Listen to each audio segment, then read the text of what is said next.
The night Luna's death was confirmed, Los Angeles seemed to exhale, a long, uneasy breath of relief that left a chill instead of calm. The news broke like a storm, fierce and sudden, before dissolving into a rain of sympathy statements, headlines, and hushed gossip in the corridors of Forrester Creations. Tragic accident claims Luna Nozawa. It was the kind of phrasing designed to soothe public curiosity while dulling private horror. Bill stood at the window of his estate, watching the rain trace down the glass like tears he refused to shed.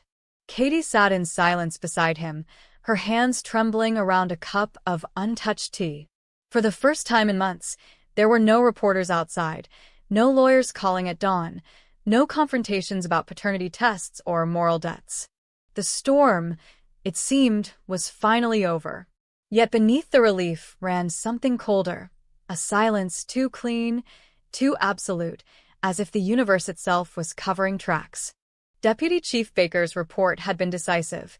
The car, mangled beyond recognition, the driver confirmed as Luna through dental records, the body too damaged for visual identification. It was an open and shut case, the kind that allowed people to grieve quickly and move on. But Lee Finnegan couldn't move on. She had seen too much, stitched too many bodies, and learned long ago that the dead sometimes lie only because the living need them to. The report's neatness felt rehearsed, the paperwork almost too precise, as if tragedy had been managed like a business transaction. And when she finally saw what was left of Luna's body at the coroner's lab, her unease crystallized into dread. The scar beneath the left rib, the one she herself had made during a past emergency surgery, was gone. It wasn't faded, it was absent, erased from the skin like a signature stolen from a canvas. That absence was what haunted her. The autopsy listed other details, blood type, dental match, toxicology, but Lee's intuition screamed that something was off. She checked the timestamps, the accident coordinates, the supposed cause of death. Everything aligned too perfectly. Even the traffic camera nearest the intersection had lost its signal for exactly 13 minutes, resuming as paramedics arrived. She requested the raw footage only to find the file, corrupted, and replaced by a placeholder archive. Every layer she peeled back revealed another layer of curated truth. And the more she searched, the more she felt that Luna's death had been written by someone with money, access, and the arrogance to rewrite reality itself. Bill, meanwhile, convinced himself that grief required closure, not questions. He had tried, in his own ruthless way, to save Luna, to pull her out of the quicksand she'd fallen into after the scandal that linked her name to both his son Will and the chaos that followed at Spencer Publications. But love, when it comes late and tangled with guilt, is its own curse. The night before her death, he had been ready to offer her protection, even redemption, but she had vanished before he could reach her. Now, standing at her memorial, surrounded by people who whispered about sin and fate, he could only nod, play the part of the grieving benefactor, and pretend the story ended here. Katie tried to comfort him, but she too was tired of the endless circle of tragedy that seemed to follow the Spencer name like a shadow that refused to lift. But Lee could not bury a lie. She began to investigate quietly, knowing that one wrong word could alert whoever had staged this elaborate illusion. Through her hospital contacts, she obtained the restricted pathology data, details that ordinary family members would never see. The blood work was inconsistent with Luna's genetic profile. The hemoglobin variants didn't match the one recorded during Luna's last hospital stay. There was a different allele, a variation impossible to overlook. Lee sat alone in her office under the hum of fluorescent lights, staring at the screen as the impossible took shape before her. The body was not Luna's. Someone had replaced it, then used Luna's identification to make the death official. The implications chilled her. Only a handful of people could have orchestrated such an operation, someone with medical influence, police cooperation, and control over digital records. She thought first of Deke, the smooth-talking fixer who had recently resurfaced in Luna's life. Deke was the kind of man who trafficked in favors, the kind whose smile concealed unregistered passports and silent bribes. But Deke alone couldn't have pulled this off. Lee remembered Remy, A name that had started appearing in whispered hospital rumors, a ghost in expensive suits who moved money like smoke through institutions. He had once been close to Deke, their relationship undefined but magnetic, the kind built on dangerous trust. And then there were darker possibilities still, forces that transcended individuals. If Luna had been erased, it was not for mercy. It was for strategy. Someone wanted her gone, but not dead. The morally traced, the more the world bent around her. Files disappeared from databases after she accessed them. An anonymous message warned her to stop chasing phantoms. Her car was followed once, the same silver sedan visible in her rearview mirror for blocks. She didn't tell Finn. She couldn't risk pulling him into this until she understood what she was dealing with. And yet, the deeper she went, the clearer it became that Luna was not the victim everyone believed her to be. She was the center of a power struggle, a symbol in a larger game between corporate empires that used lives as bargaining chips. Meanwhile, in some forgotten corner of the city, a woman with bandaged hands woke to the smell of disinfectant and the soft hum of hospital machinery. The walls around her were white, too white, and her reflection in the mirror was unfamiliar. Her face was swollen, her hair gone, her body wrapped in gauze. She remembered fire, screaming metal, and then nothing. When she tried to speak, her throat burned. A nurse entered, a stranger with kind eyes and a rehearsed smile, and told her not to strain herself. "You're safe now," the nurse said, but the words safe landed like a warning. The woman didn't know her name yet. But somewhere in her fragmented memory, a voice whispered through the fog. "Run." Back in the world that thought her dead, whispers began to spread again. Lee confided in Steffi, breaking her oath of secrecy for the first time. The revelation struck like a thunderclap. Luna's body had been swapped, the crash staged, and someone powerful had cleaned it all with surgical precision. Steffi wanted to go to Ridge, but Lee warned her that even that might be dangerous. This wasn't a family feud, it was something deeper, something that reached into both Forrester and Spencer foundations, something that smelled of corporate espionage disguised as personal tragedy. The question was no longer who killed Luna, but who needed her gone. Remy's name surfaced again, this time through financial records Lee obtained from a compromised Spencer server. Large payments had been funneled to a private transport company under his alias just hours before the accident. But the most chilling discovery came from an anonymous leak. Remy's offshore account showed a partnership with someone listed only as D. Harlan, a name that matched none other than Deke's old alias. They weren't enemies after all, they were collaborators. Together, they had the connections, the logistics, and the moral vacancy to fake a death convincingly. The only missing piece was motive. Lee began reconstructing Luna's final days through security logs and medical appointments. Luna had confided in someone about a project she couldn't escape, something that involved biotechnology patents linked to Spencer Global's health division. It wasn't just scandal, it was leverage. Luna had stumbled onto research data being funneled through false charities, and someone had decided that removing her entirely was safer than negotiation. If she was alive, she was being kept somewhere as both hostage and insurance policy. As weeks turned into months, Lee's search consumed her. Sleep became impossible. She started receiving unmarked envelopes, photos of Luna's old apartment, a single silver bracelet she used to wear, and once, a Polaroid of a woman's hand pressed against glass, the skin pale and bruised. On the back, a single word: wait.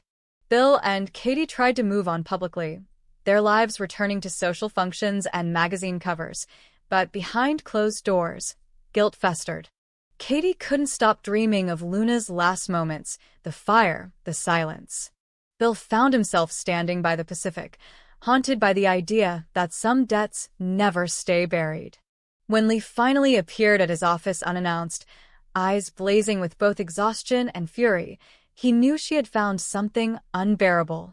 She told him everything: the scar, the blood type, the tampered footage. Bill's first reaction was denial, but denial couldn't survive the weight of Lee's evidence.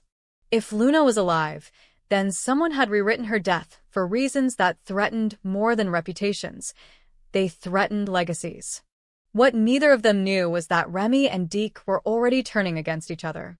In a dim motel room outside San Francisco, Deke scrolled through encrypted messages on his phone, sweat glistening on his temples. Remy had gone silent for weeks, taking with him the only lead to where Luna was being held. Their deal had soured. Deke wanted money, Remy wanted control. And Luna, whoever she was now, was the key to both. Deke muttered under his breath that he should have left her to die, unaware that someone was watching him from the alley across the street, waiting for the right moment to clean up the last loose end. By the time he pieced together the coordinates of the supposed rehabilitation facility, it was too late. The place had been abandoned. Files burned, power cut, and the only evidence that anyone had lived there were medical tags marked L.N. and the faint scent of antiseptic lingering in the air. Yet there was a message carved into the wall, hurried but deliberate. It's not over. That message was the final confirmation. Luna hadn't died. She had escaped. And whoever had orchestrated the deception hadn't just underestimated her. They had created their own undoing. Somewhere out there, a woman who had been declared dead was watching, waiting, preparing to return not as a victim, but as the storm they feared. When Lee returned to the city, she understood that the battle had only begun. The world had buried Luna once, but ghosts have a way of haunting the living until truth is acknowledged. The cameras that went dark, the falsified reports, the missing scar, each was a breadcrumb leading towards something larger than personal vengeance. It was a war built on power, greed, and the belief that some people could be erased without consequence. But Luna Nozawa was not someone who vanished quietly. She had loved, she had been betrayed, and now she was reborn in the shadows of those who thought they had buried her. The city that once mourned her would soon remember her name, not as a tragedy, but as reckoning. And in the reflection of every man and woman who had profited from her disappearance, a new fear began to grow, the fear that the dead girl might come back not to forgive, but to expose them all. The night after Luna's funeral, silence settled like a fog over the Spencer estate. The candles had long burned out, and the guests had gone home with carefully measured condolences, leaving behind the lingering scent of lilies and regret. Katie stood alone in the hallway, her hands still clutching the folded program from the memorial service. On its cover, Luna's photograph seemed almost alive, the soft eyes, the faint smile, the face of a young woman who had been both a scandal and a tragedy. Will had spoken that day with the brittle composure of someone who refused to let his heart crack in public. He told everyone that Luna had miscarried before her death, that the hospital confirmed the loss, that there was no baby to mourn. The crowd had believed him because they wanted to. It was easier that way. But as the night deepened, Katie found herself unable to believe in ease. Something about the entire story, its precision, its neatness, felt staged, as though grief itself had been rehearsed. She had been the one to orchestrate Luna's medical care months earlier, in secret, desperate to contain what she saw as a looming catastrophe. She had convinced herself it was for Will's sake, to spare him a life of shame, to keep the family's empire intact, to protect him from the consequences of loving the wrong woman. And when she received the message that Luna had lost the baby, she had allowed herself a private sigh of relief. But now, as she walked through the empty house, the echo of her heels against the marble sounded like guilt calling her name. 2 days later, the past returned to her doorstep in the shape of a trembling nurse.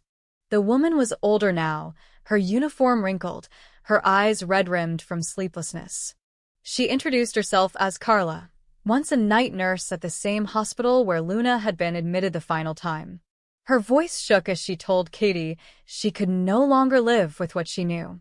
That night, a second patient had been transferred quietly from Luna's delivery ward. No name, no chart, no official record. Carla had assisted in the transfer, helping to wrap the newborn in a white blanket and place it into the arms of a man in a tailored coat who handed her a thick envelope in exchange. She had never seen the baby's mother, but when she later saw Luna's photo in the news, something inside her froze. The resemblance between Luna and that unnamed mother was undeniable. They told me the child wouldn't survive, Carla whispered, her voice cracking. But I heard him cry. Katie sat motionless, her mind splintering under the weight of those words. For a long moment, she couldn't speak. The memory of Luna's fragile body, the doctor's sterile assurances, Will's hollow acceptance, all of it rearranged itself in her mind into a different, darker picture. How much? She asked finally, her voice barely more than breath.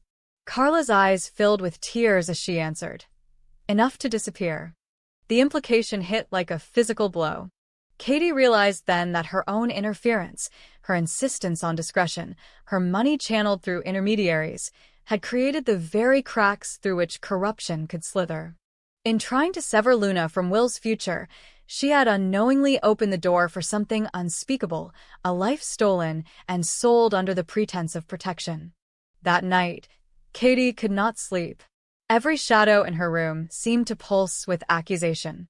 She saw again the envelope she had signed months ago, authorizing private medical supervision, insisting on confidentiality for the family's privacy. She had thought she was controlling chaos, but she had merely displaced it. And somewhere out there, if Carla's story was true, her grandchild, Will's child, was alive. She wanted to believe it was impossible. But she also remembered how neatly the hospital had handled the records, how the chief physician had retired days after Luna's death, how every trace of that night had been sealed under administrative oversight. In another part of the city, under the soft glow of chandelier light, a different kind of silence reigned. Inside a sprawling estate framed by manicured gardens and guarded gates, a wealthy couple sat beside a crib. The woman, elegant, fragile, and desperate, watched the baby sleep, his tiny chest rising and falling with the innocence of something newly borrowed. Her husband, a man accustomed to ownership, placed a hand on her shoulder. "He's perfect," he said softly. She nodded, her eyes glistening, and whispered, "He's ours now." The child stirred, his hand clenching as though reaching for something unseen, and when he opened his eyes, a chill passed between them. They were a striking blue-gray, exactly like Will's. Back at the Spencer home, Katie's obsession began. She contacted old allies, made discreet inquiries through hospital foundations, tried to locate Carla again, only to find that the nurse had vanished, her apartment emptied overnight, her phone disconnected. It was as if she had never existed. Panic sharpened into determination. She hired a private investigator under a false name, telling no one, not even Will. Days turned into weeks, and fragments of the truth began to surface. The night Luna was admitted, 2 sets of hospital orders had been issued under duplicate case numbers, one for patient Nozawa, Luna, and another for patient Nova, L, an alias that corresponded to the mysterious transfer Carla described. The 2 files were merged, then deleted from the system. But a copy of the billing trail remained, an astronomical sum transferred from an offshore account to the hospital's private maternity wing, an account linked, horrifyingly, to a shell company once tied to Katie's own charity fund. It was then that the true horror dawned on her. Someone had used her efforts to control Luna's pregnancy as a gateway for something far worse. The discreet arrangements she had requested had made Luna a perfect target. By insisting on secrecy, she had handed Luna and the unborn child to people who dealt in stolen lives. She realized now that she had been manipulated, her fear weaponized, her morality repurposed into silence. And the question that clawed at her chest was no longer whether Luna had died with her child, but whether the baby had been delivered into the hands of a black market adoption ring that catered to the world's richest families. Will noticed her unraveling. He mistook it at first for grief, then for guilt. He had long suspected that his mother's involvement in Luna's medical care had gone beyond what she admitted, but he never imagined this. When she finally confessed that she believed Luna's baby might still be alive, he stared at her with a mixture of disbelief and fury. "You wanted them gone," he said, his voice breaking. "Now you're saying you might have given them to someone else?" Katie tried to explain how she had only wanted to protect him, how everything had spiraled beyond her control, but her words fell like ash between them. Will walked out that night, leaving her alone with the weight of what she could not undo. Meanwhile, miles away, the wealthy couple, the Halsteads, hosted their annual charity gala. Beneath the glamour and music, whispers circulated about their recent miracle adoption. No one questioned its speed or legality. Money buys both silence and blessings. The child, now a few months old, slept upstairs under the watch of a hired nanny. The house glowed with domestic perfection, but beneath it lay rot. The husband, Jonathan Halstead, had long been connected to pharmaceutical ventures tied to the same network that once supplied the hospital Katie had trusted. His wife, Eleanor, had suffered multiple miscarriages and had been willing to pay anything for a child. In their minds, this wasn't theft. It was destiny purchased at a price they could afford. Years passed. The city forgot Luna, as it always forgets those whose tragedies fade from the headlines. Will rebuilt his life piece by piece, though the loss never left him. Katie aged in solitude, living with the echo of every choice she'd made. But somewhere behind the gates of the Halstead estate, the child, named Adam, grew beneath the illusion of privilege. Tutors praised his brilliance, teachers admired his calm, but those closest to him saw a quiet strangeness, a depth of awareness beyond his years. He would stand at mirrors for long stretches, studying his reflection as if searching for someone else beneath the surface. And sometimes, when Eleanor brushed his hair, he would flinch, not from pain, but from a memory that did not belong to him. By the time Adam turned 16, cracks began to appear in the perfect facade. He discovered by accident that his adoption records were sealed not under private custody but under federal protection. When he confronted Jonathan, the man's temper flared, and for the first time, Adam saw fear in his father's eyes. That night, he hacked into the family computer, a skill learned from sheer curiosity, and uncovered a file labeled Nova_transfer. Inside were medical forms, DNA results, and a payment receipt bearing the name Catherine Spencer. It meant nothing to him yet, but the image of a young woman, Luna Nozawa, stared back at him from an attached report. Her features were hauntingly familiar. That discovery became an infection in his soul. He began tracing her story through fragmented news archives, piecing together the tale of a woman declared dead after a tragic accident and a powerful family desperate to erase the evidence of her child. He didn't yet know that he was that evidence. The more he learned, the more the walls of his world crumbled. He stopped speaking to Eleanor, distanced himself from Jonathan, and started seeking out anyone who had once known Luna. The search led him inevitably to the name Will Spencer. By then, Will had become a ghost of his former self, older, quieter, living away from the public eye. When Adam first saw him from afar, the recognition was instantaneous, primal. The same sharp jawline, the same restless energy in his gaze. He didn't approach him right away. Instead, he began watching, waiting, following the threads that bound their lives together.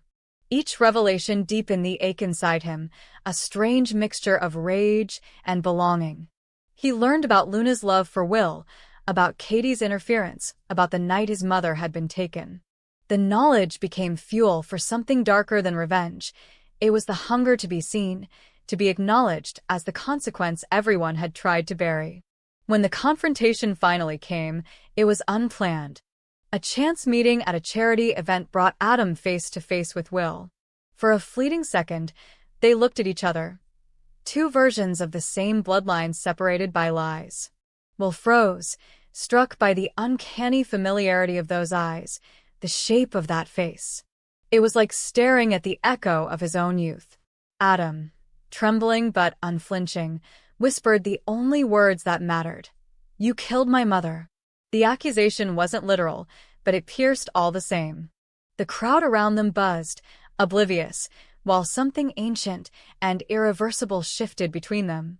The aftermath was chaos. Secrets resurfaced. Katie, now frail and remorseful, confessed everything to the authorities, admitting her role in the early cover-ups. Investigations followed, headlines reignited, and the Halsteads' empire collapsed under scrutiny. Adam's world shattered as he learned the full truth. Not just about Luna's abduction, but about how the woman who had raised him had bought him like property. His love for Eleanor turned to horror, his grief into purpose. He refused to return to any of them. Instead, he vanished, taking with him the name they had forced upon him. Years later, rumors began to circulate in corporate circles about a young financier named Lucien Ward, brilliant, ruthless, untouchable. Few realized he was the same boy who had once slept under crystal chandeliers, the same child whose cry had been silenced by money and shame. Lucien carried the ghosts of both his parents, the fire of Luna's defiance and the cold precision of Will's intellect. His rise was meteoric, his vengeance quiet.